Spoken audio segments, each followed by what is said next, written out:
All right, everyone. Good afternoon. I am Paul Pennell with Urban Design Partners, and we are here tonight to discuss a rezoning in the town of Dallas, well, partially in the town of Dallas. Summey Creek along Dallas High Shoals Highway. It's approximately 34.4 acre project with 124 lots. A portion of this property, two portions of this property are currently in for a rezoning with the town of Dallas and also an annexation. We'll be discussing this in a little bit more detail tonight. But again, I'm Paul Pennell with Urban Design Partners, and we are representing Sean Santee with the Santee Land Group for this petition. Sean, I think you're joining me right now as a fellow video attendee. Happy to know I'm not alone out there in this world of video. But what you're looking at here is actually Ollie Way along Dallas High Shoals Highway, just to use this as an existing image of how the site looks today. During this process, during the presentation, we asked that everyone remain muted. However, you have an opportunity during this presentation to type in a chat.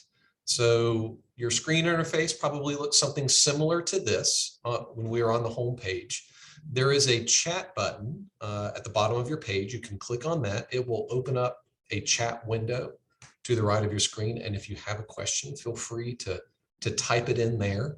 And at the end of the presentation, we'll go through and address any potential questions that folks joining us tonight may have.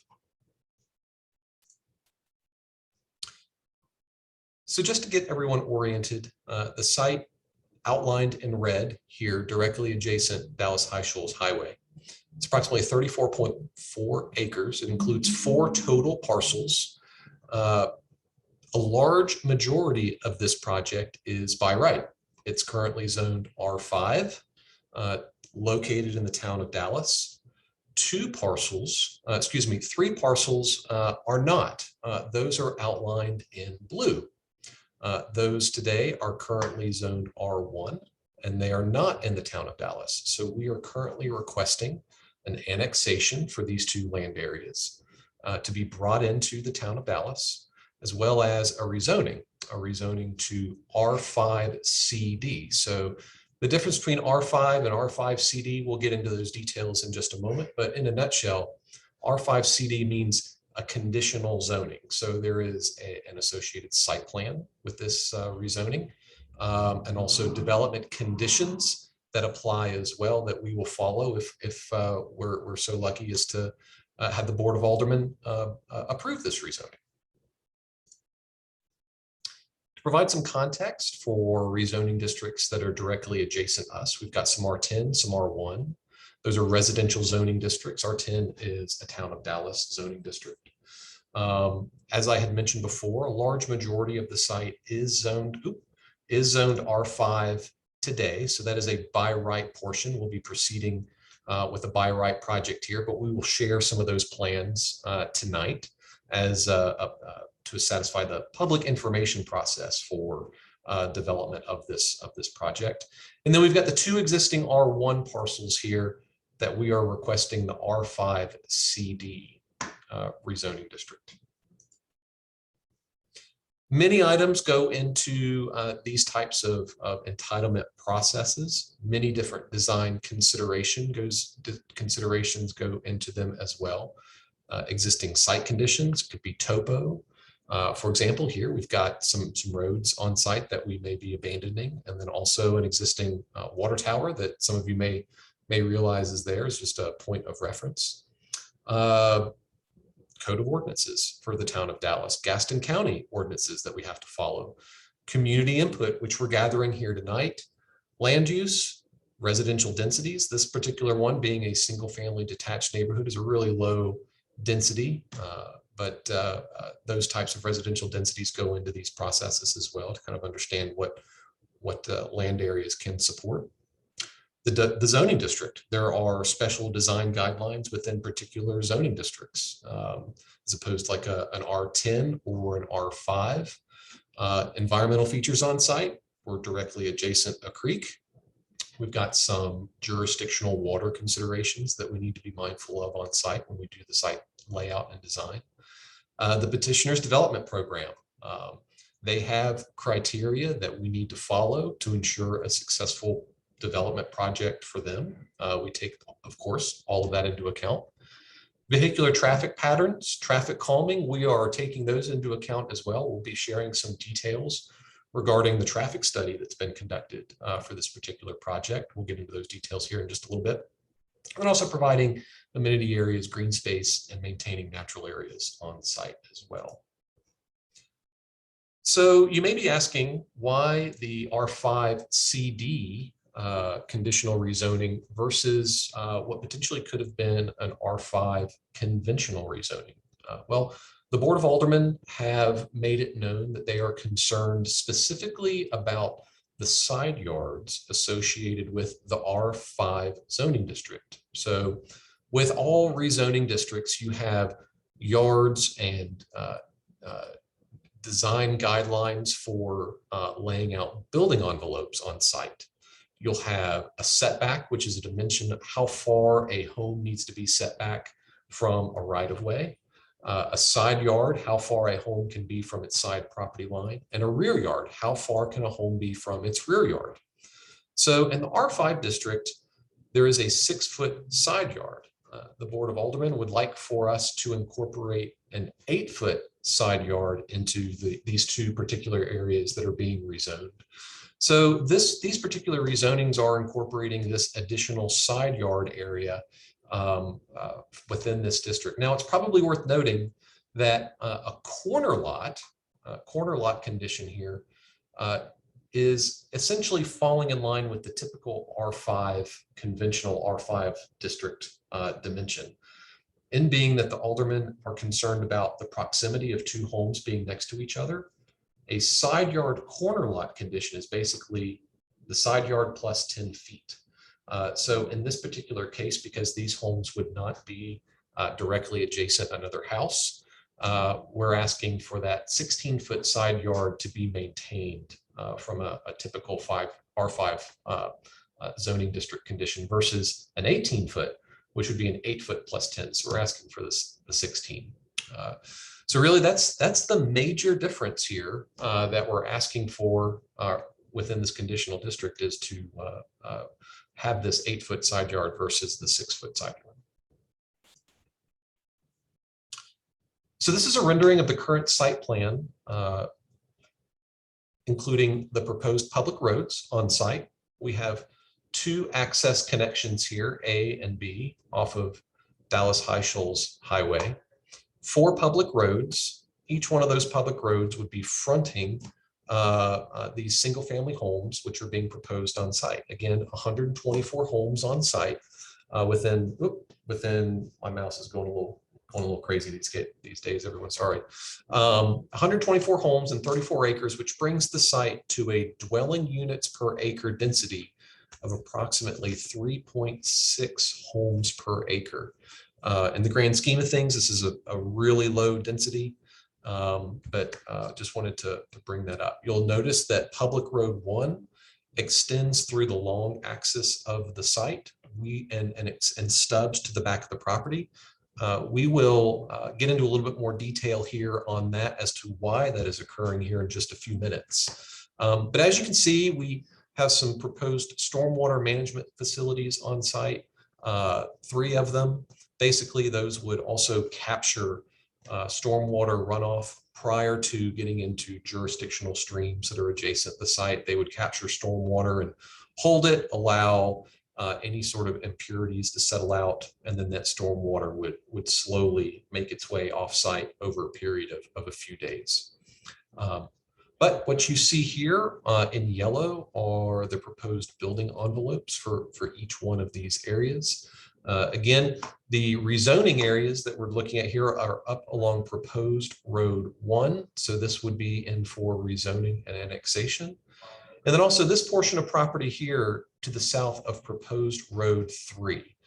This is also a portion of the rezoning and annexation that's been submitted to the town of Dallas as well. So let's talk traffic counts. So traffic counts associated with these 124 homes that are being proposed here are being studied in terms of AM peak and PM peak hours. What does that mean? So AM peak hours basically is at 7 a.m. in the morning from 9 a.m. In the morning. PM peak hours extends from 5 p.m. in the afternoon to 8 p.m. in the afternoon. So within this development, we are anticipating in the morning, 24 cars to be entering the site and 70 cars to be exiting the site between the hours of 7 a.m. and 9 p.m. During the PM peak hours, we're expecting 78 cars to be entering and then 46 cars to be exiting. These are on the side here, a map of the intersections which have been studied within the traffic impact analysis. We've captured traffic counts, existing traffic counts associated with this area, and then incorporated this additional traffic within these intersections. So the study that's currently being reviewed by NCDOT in Raleigh has identified some improvements which need to occur along Dallas High Shoals Highway, and those include 100 feet of storage. So basically the highway would be widened, the road would be widened, and include 100 feet of storage for a left turn lane to the southern access point, and then another 100 feet of storage and taper to the northern access point to Dallas High Shoals Highway. There would also be right turn lanes into these new proposed public roads. And basically what that does is it allows traffic to continue to move freely along Dallas High Shoals Highway for cars to be able to pull off out of the through lane of traffic and make a turn into the development without causing any type of traffic congestion from the current condition today. So that is being studied. This has not been approved. This is a draft study that's been completed, and we are awaiting confirmation back from North Carolina Department of Transportation that these traffic improvements are considered appropriate for this roadway. So let's talk a little bit about the reason for Public Road 1 to be cutting through the long axis of the site and connecting, stubbing to the back. This site will be providing access to a larger rezoning, which is currently being proposed to the south. We had a community meeting for this particular site a couple weeks ago, and also had a working session with the Town of Dallas Planning Commission as well a couple weeks back. I would encourage you, if you have any questions regarding Little Long Creek, to reach out to the Town of Dallas just to better understand what may be occurring here. But the Summey Creek property will be providing access back to Dallas High Shoals Highway, which is the reasoning for this roadway connection stub to the back property line. Architectural precedents are also being considered here as well. Most of the homes here will be two-story. They'll range in sizes from 1,600 feet to maybe up to 1,900 square feet. There will be masonry and architectural accents, shaker accents. Some portion of the homes will have a component of masonry, whether that be a cementitious stone, a natural stone, a brick accent. Different types of masonry materials may be contemplated within the homes, but we'll be working with the Town of Dallas within our development conditions to incorporate some percentage of architectural accents within these homes.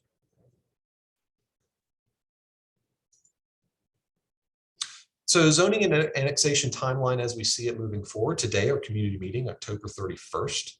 We anticipate this particular petition to be going in front of the planning board for review and consideration and discussion on October 21st. We anticipate the Board of Aldermen work session to occur on November 23rd. And then we would anticipate the public hearing and a potential vote on this petition by the Board of Aldermen on December 14th. So please, by all means, mark your calendars for these particular dates. If you have any more questions, please feel free to entertain including yourself in this process if you have any additional questions. Now, I myself am capable of being reached at Paul. Again, I'm Paul Pennell with Urban Design Partners, and I can be reached at paul@urbandesignpartners.com. Again, that's paul@urbandesignpartners.com. Now, it should also be noted that you may have heard that this meeting was being recorded at the beginning here while we got started. On our website at urbandesignpartners.com, on the left side of the website, you can click a tab that says zoning on it. If you click on that tab, go to that particular web page on our site, and you can actually view this recording tonight. We'll get that we're having tonight. We will get that recording posted tomorrow morning. So if there was anyone that's a neighbor that did not have the opportunity to join us tonight, they can watch this meeting and to better understand what's being proposed here. Also, we will be posting this presentation. So a PDF copy of this presentation will be posted online for public viewing and public review, and that will be up as well. We will also be posting the actual rezoning plan. So this is the rezoning plan that is in the town of Dallas. It's currently being reviewed. Again, the shaded area here is the by right R5 portion. These two dashed areas that are noted here are the two areas that are in for rezoning consideration and annexation consideration by the Board of Aldermen. So with that, I am going to open it up to any questions that folks may have. I'm looking in the chat menu here, and I'm not seeing any questions at the moment. So if anyone would like to, you can unmute yourself and feel free to ask a question.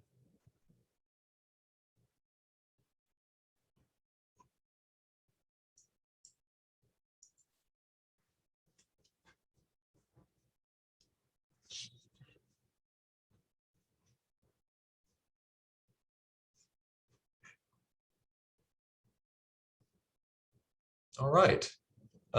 I have pretty much taken up all the time speaking here. I would like to open it up potentially to Sean Santee with Santee Land Group if he would like to make any comments. Sean, you're free to shake your head no if you have nothing to add, since I can see you. No, thanks, Paul. I just want to say, thanks for your time and thanks for the presentation. You did a great job. And we're certainly looking forward to doing some business here in Dallas. Well, sounds good. Thank you, Sean. I appreciate that. Well, I'm going to open it up to last call for questions here, but if no one has any questions, again, you can reach me at paul@urbandesignpartners.com. Feel free to reach out directly via email. You can call me. My phone number was included in the community meeting notice that got mailed out to everybody. You can reach me at 704-334-3303. Again, 704-334-3303. Again, I don't see any questions in the chat menu here, and no one has unmuted themselves to ask any questions. So I think from here we'll call it a wrap. And thank you everyone for attending and taking time tonight to join us for this discussion about the Summit Creek rezoning along Dallas High Shoals Highway. Enjoy the rest of the week. Take care, everybody.